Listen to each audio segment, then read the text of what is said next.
Mummy हाँ। सिड्डू बना दो। सिड्डू बनाना तो आता नहीं मुझे। बना दो यार। यार मुझे बनाना नहीं आता ना। अच्छा जब चलो आता नहीं है। ठीक है, यू मैंने कुकिंग की वीडियो क्या ठीक। बनाना शुरू किया, इन्होंने तो मुझे मास्टर शेफ घोषित कर दिया है। और जिस चीज की भी इन्हें खाने की इच्छा होती है ये मुझसे फरमाइश करके या फिर जबरदस्ती बनवा ही लेते हैं।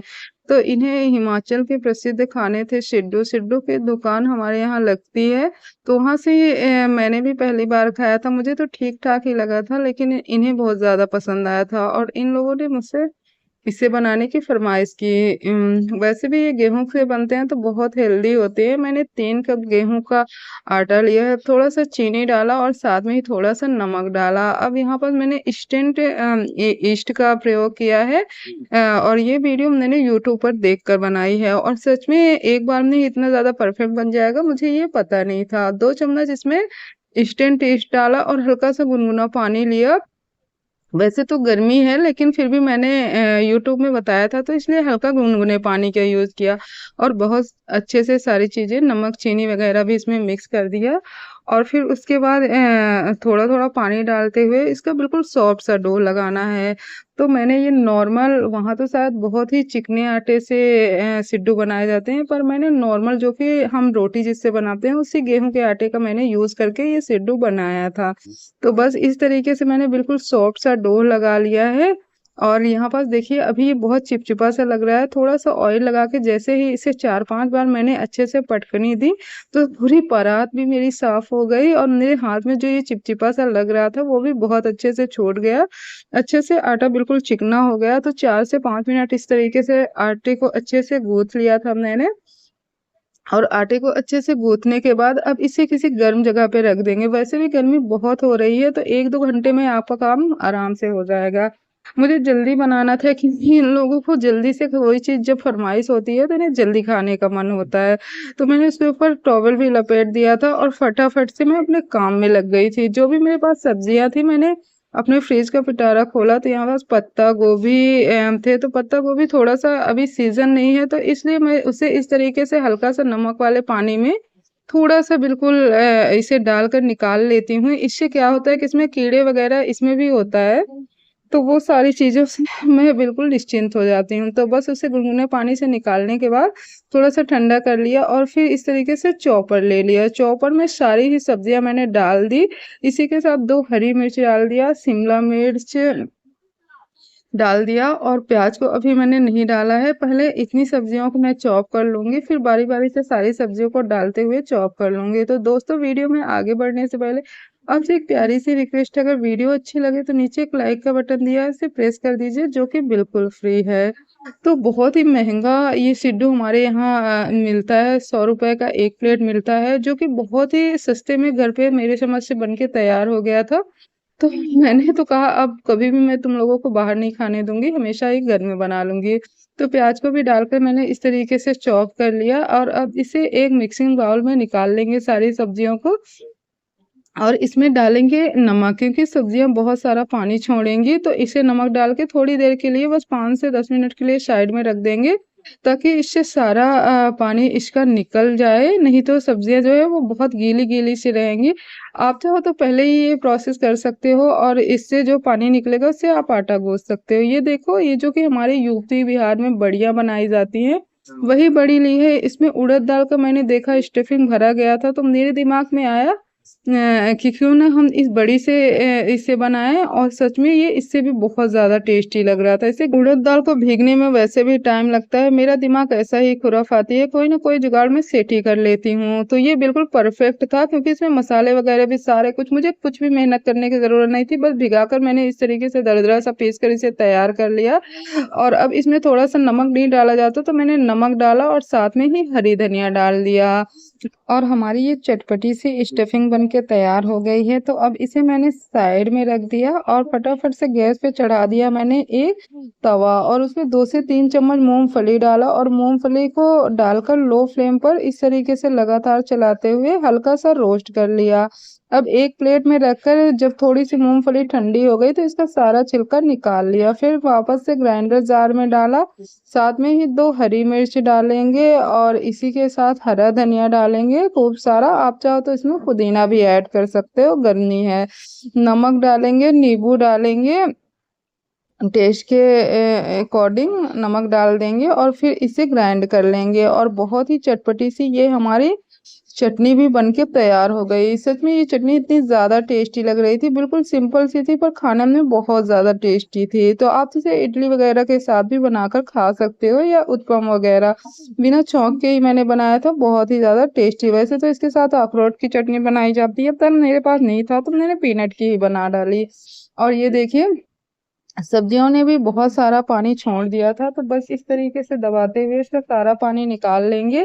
पहले भी इसमें नमक डाला था तो टेस्ट के अकॉर्डिंग नमक डालेंगे इसमें, साथ में ही हरा धनिया डालेंगे और विनेगर डाला है, सोया सॉस डाला है और सारी चीज़ों को डालकर फिर उसके बाद इसमें मैंने पनीर लिया था। तो ये पनीर था करीब 200 ग्राम, तो पनीर को भी अच्छे से ग्रेट करके इसमें डाल देंगे। बहुत अच्छे से सारी चीज़ों को हल्के हाथों से मिक्स कर देंगे ताकि सारी चीज़ें बहुत अच्छे से मिक्स हो जाए।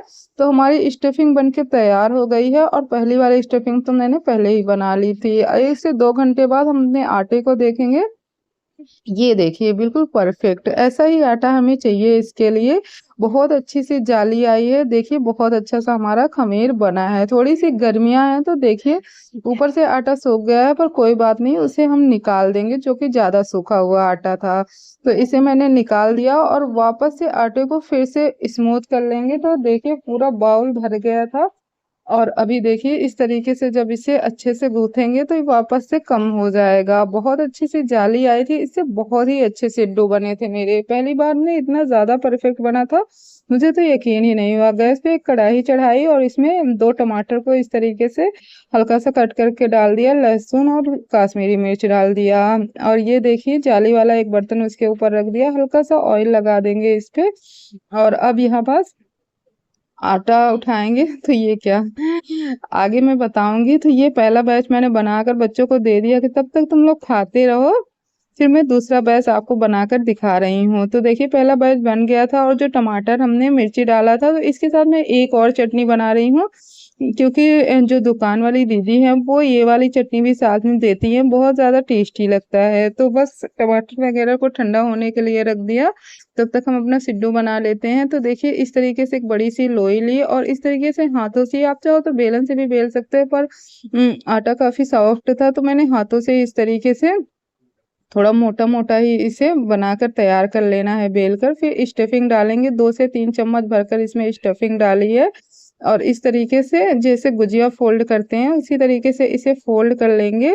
और मैंने यूट्यूब में देखा था कि इसमें कोई खास डिज़ाइन तो वैसे बनाई नहीं जाती है, आप चाहो तो ऐसे भी बना सकते हो। घर पर बना रहे हो तो कोई बात नहीं है, घर पे तो सारी चीज़ें बना रहे हो तो अच्छी ही लगती हैं। तो इस तरीके से बहुत ही इजी इसमें डिज़ाइन भी डल जाता है, तो बस हाँ हल्का हल्का हाथों से अंदर कर देना है। देखिए इसमें बढ़िया से डिज़ाइन बन के तैयार हो गई है। अब यहाँ पास जो हमने जाली वाला बर्तन रखा था उसमें इसे रख देंगे और अब जो दूसरी वाली स्टफिंग बनाई थी उसे भी इसी तरीके से सेम प्रोसेस से बेल लेंगे मोटा मोटा और उसे भी इसमें डाल देंगे और उसी तरीके से फोल्ड कर देंगे, सेम जैसा कि पहला वाला फोल्ड किया था गुजिया की तरह। तो इसे फोल्ड करना बिल्कुल आसान है और बहुत ही आसानी से ये बनकर तैयार हो जाता है। इतना कम टाइम लगता है इसे बनाने में और ये इतना महंगा मिलता है, लेकिन घर पर बहुत ही सस्ते में बन के तैयार हो जाता है और आप मन भर कर खा भी सकते हो। वहाँ पर एक सिड्डू 100 रुपए का मिलता है। मेरी समझ से एक सिड्डू बनाने में 20 से 30 रुपए का ही सामान लगता है, इससे ज़्यादा सामान नहीं लगता है। 15 से 20 मिनट तक अब इसे लो फ्लेम पर पकने के लिए रख दिया था। टमाटर वगैरह ठंडे हो गए थे तो सारी चीज़ों को ग्राइंडर जार में मैंने डाल दिया और ग्राइंडर जार में डालकर इसे पीस लेना है। तो बहुत ही टेस्टी सी ये वाली भी चटनी हमारी चटपटी सी बनकर तैयार हो गई। थोड़ा सा चीनी भी डाल दिया था और नमक भी डाल दिया था इसमें। तो बस हमारी टेस्टी सी चटनी बन के तैयार हो गई है 2 प्रकार की। 15 से 20 मिनट बाद देखिए वाह कितनी अच्छे से ये फूल गया है, बस ऐसा ही होना चाहिए। तो बहुत अच्छे से ये फूल चुका है बहुत ही बढ़िया हमारा सिड्डू बन चुका है। अब इसे गैस से नीचे उतारेंगे और थोड़ी देर के लिए ठंडा होने के लिए रखेंगे, क्योंकि बहुत गर्म है ये। इस टाइम पे छूने पे तो बिल्कुल हाथ ही जल जाएगा। हल्का सा जैसे ही ठंडा हो जाएगा, वैसे ये शायद सर्दियों में बनाया जाता है, पर मेरे बच्चों की डिमांड थी तो मैंने इसे अभी बना लिया। देखिए कितने ज़्यादा सॉफ्ट बने हैं, बिल्कुल। और अभी मैं आपको कट करके भी दिखाऊंगी कि इसमें कितना परफेक्ट जाली आया है, बिल्कुल सॉफ्ट सा और इतना टेस्टी सा, और हेल्दी भी है मैं तो कहती हूँ, क्योंकि इसमें सब्जियां डली है, पनीर डला है, और जो बड़ी वाला मसाला डला है वो भी काफी हेल्दी होता है, और भाप में पका है, बिना ऑयल के बना है, तो बहुत ही ज्यादा ये खाने में हेल्दी भी है। तो एक बार मेरे कहने से आप इस रेसिपी को ज़रूर से ट्राई करिएगा। वैसे एक बार आप शायद बनाएँगे तो आपको इसका टेस्ट नहीं अच्छा लगे, हो सकता है, क्योंकि मैंने भी पहली बार खाया था तो मुझे इतना ज़्यादा समझ में नहीं आया था। लेकिन अब तो जब भी हम उस तरफ से गुज़रते हैं तो बच्चे ज़रूर से इसे लेते हैं, तो मैं भी उनके साथ काफ़ी एन्जॉय करती हूँ, बहुत ही ज़्यादा खाने में अच्छा लगता है। तो देखिए कितना परफ़ेक्ट इसमें जाली आई है, बहुत ही टेस्टी से ये हमारे सिड्डू बन के तैयार हो गए हैं। तो अगर आप अनहेल्दी सा मोमोज़ खाते हैं तो उसकी जगह आप इस सिड्डू को ट्राई कर सकते हैं। तो दूसरा वाला भी मैं आपको कट करके दिखा देती हूँ, साथ में मैंने 2 प्रकार की चटनी सर्व की है और इसी के साथ देसी घी भी डाला है। तो देखिए ये वाला भी बहुत अच्छे से पक गया है। तो दोनों ही सिड्डू हमारे बन के तैयार हैं। वैसे तो ये लोग एक बार और खा चुके हैं, फिर भी मैं चलिए फटाफट से इन्हें खिलाती हूँ और इनसे पूछती हूँ कि इन्हें ये कैसा लगा। तो दूसरी वाली भी चटनी मैंने डाल ली है और चलिए सब लोग मिलकर खाते हैं। तो किस-किस को खाना है वो फटाफट से आ जाओ। और आप जाली देखिए दोस्तों कितनी ज़्यादा परफेक्ट आई है इसमें। और चलिए कृष्णा से पूछते हैं कि ये दुकान वाले जैसा बना है कि नहीं? उसे तो बहुत ही ज़्यादा पसंद आया, तो आप कब बना रहे हैं? जाइए आप भी फटाफट से बनाइए और रेसिपी कैसी बनी थी मुझे ज़रूर से कमेंट करिएगा। मिलती हूँ मैं नेक्स्ट वीडियो में एक और टेस्टी रेसिपी के साथ, और प्लीज़ मुझे सपोर्ट करिए। अपना ध्यान रखिए, गर्मी बहुत ज़्यादा है, बाहर की चीज़ खाने से अच्छा है घर पर ही हेल्दी चीज़ें बनाइए। मिलते हैं तब तक के लिए बाय-बाय, टेक केयर। बाजार वाले की तरह बना है मम्मा। खाओ ना आप भी।